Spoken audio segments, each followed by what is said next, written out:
Members of Parliament, good afternoon once again. At this time, I wish to welcome the Prime Minister, Dr. Luc Mercelina, who will be addressing the questions posed with respect to the Ministry of General Affairs.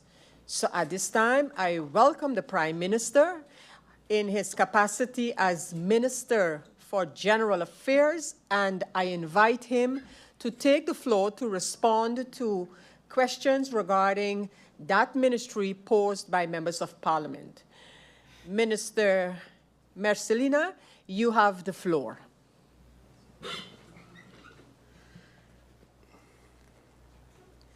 President of Parliament, Secretary General, members of Parliament, those in the Tribune, those following on social media, good afternoon. I will go directly into answering questions that has been posed by the members of Parliament. The first is the answers to the Member of Parliament, Mrs. MP De Wever. She had a question. She had a few statements first,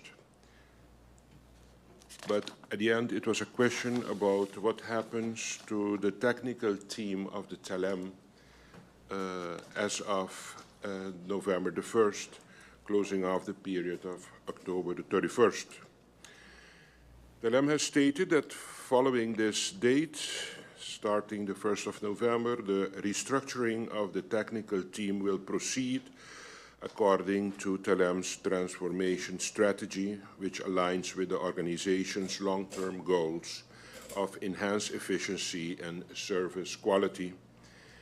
The phased departure of specific staff members will ensure that service continuity and quality are maintained, minimizing disruption to TLM's operation and customer experience.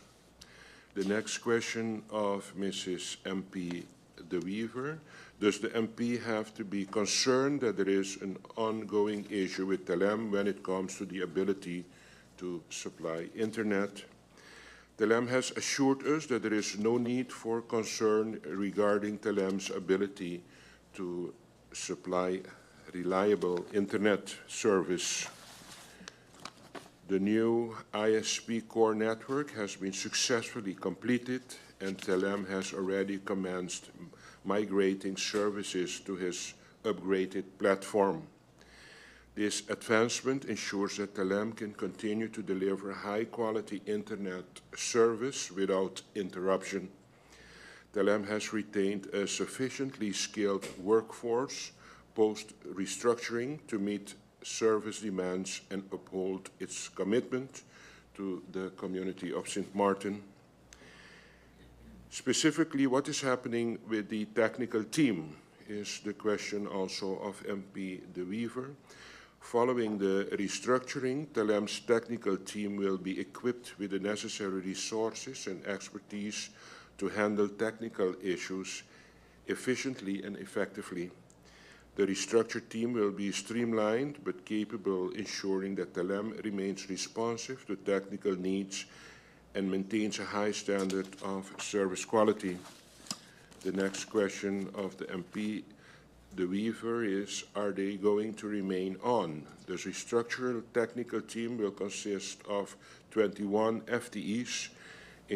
This team size was strategically determined to provide robust support for TLM's operational and maintenance needs while optimizing efficiency and responsiveness.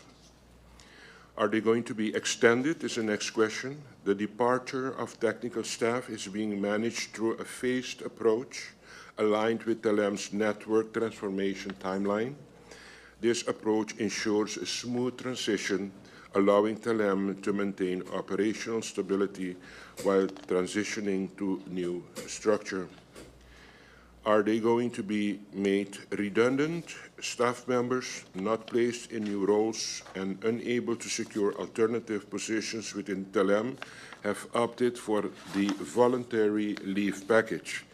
This package was offered as part of TLM's fair and considerate approach to restructuring which prioritizes the well-being of all employees impacted by these changes.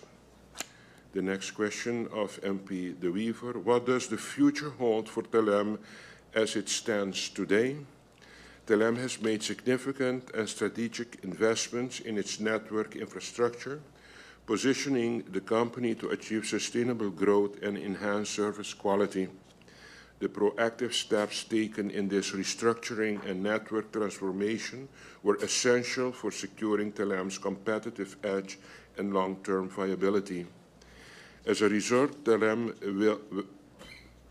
is well prepared to meet the evolving needs of St. Martin's community with a bright and promising future ahead. MP York: loan proposal of GB, it's a backup plan.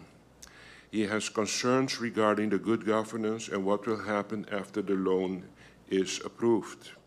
GB has statutory directors, CFO, the CEO and COO, but no complete managing board at this particular moment in place.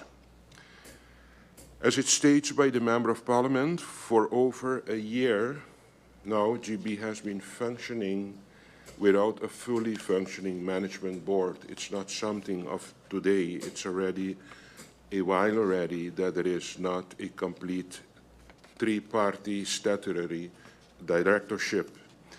Unfortunately, this is also one of the challenges that this government has inherited. As shareholders, we have started the process to strengthen the management board. Parliament will be held updated as this process is ongoing. Interim manager mandate from the Supervisory Board of Directors. Supervisory Board of Directors is appointed by government. Temporary manager mentioned he is doing what is being asked from him. Can the Prime Minister further elaborate on the decision-making within GB? The decision-making process is regulated in the Articles of Incorporation of GEBE and of course also in the contract signed between the Supervisory Board of Directors and the temporary manager. The shareholder will hold the Supervisory Board of Directors accountable, and the Supervisory Board of Directors should hold the management accountable. That is how the structure works. The MP had also a statement and question concerning not the inloopschaal, but the aanloopschaal. MP wants an overview per ministry of how many civil servants are currently functioning in aanloopschaal and for how many years already are they in this aanloopschaal, and what is the exact function of the aanloopschaal. How long is it stipulated that someone can find themselves in a aanloopschaal?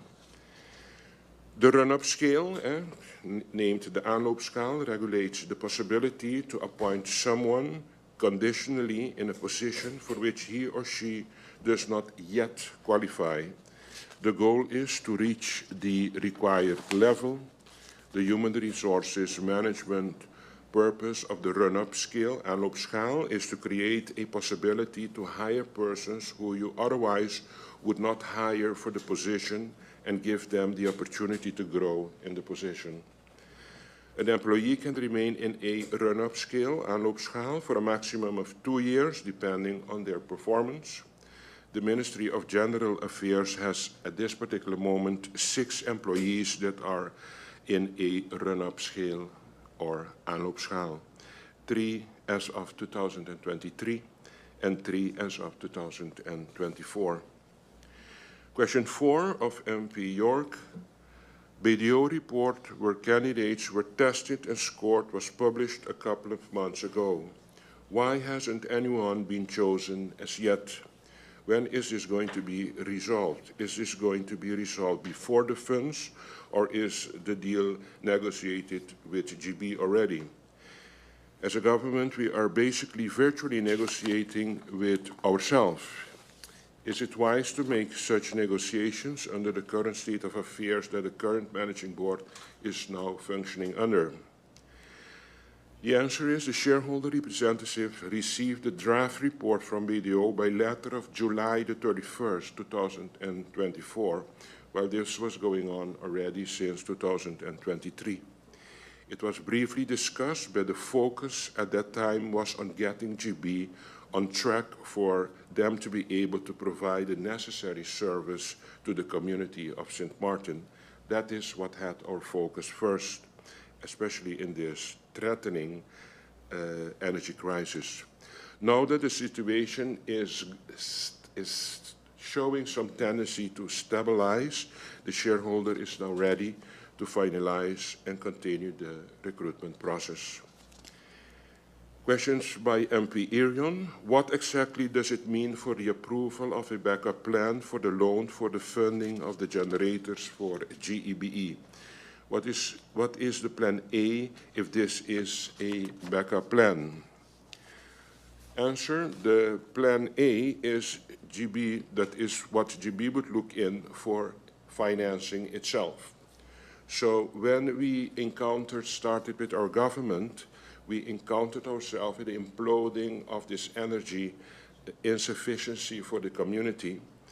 And at that particular moment, we had the necessary meetings with the GEBE, and they already then initiated negotiations with consortium in the group of banks and insurance companies, and that is their plan A that they had.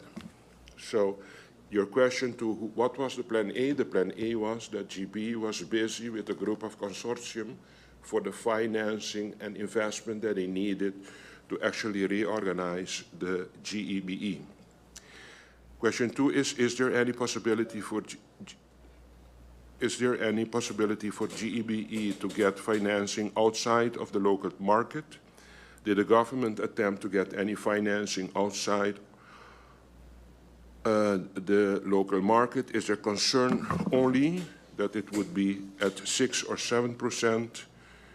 Is the concern only that it would be at 6 or 7%? The answer is government did not look for any other form of financing because initially GEBE informed us that they were busy with the consortium group negotiation for financing to solve the problems that they were encountering. Did the board of GB request this loan from the government? Who initiated this process? Did the board of GB request this? Does government have approval from the board to go through with this process? Was there a shareholders meeting with points on this to proceed to get a loan from the Netherlands? If so, what was the date of this approval? I would like to refer to a letter that I have received from GB. In this letter, it's mentioned that the supervisory board and the temporary manager are confident that necessary financing for the new permanent units can be secured by the end of the third quarter of this year. That is initially the information that GEB transferred to us, to me. However, in the same letter, a request to the shareholder was made for a backup plan. They mention also the word backup plan in case GEBE is not able to secure necessary financing in a timely manner with the consortium group that they were busy with negotiating. So to avoid delays in the procurement of the units, we initiated then an approach realizing the severeness of the crisis of energy. I approached the BZK, explaining him the threatening national energy crisis that we were in, and I approached them if they had the willingness to sit with us to discuss the possibility of a loan for GEBE, realizing what they were going through. But indeed, a letter was directed from GB on request also of the supervisory board to inform us and ask us to start with a backup plan because probably they would realizing that they were not getting through with the negotiation that they were busy with the consortium group consisting of insurance companies and banks. Questions from MP Otley. What is the plan for the VKS? Can we beef up that system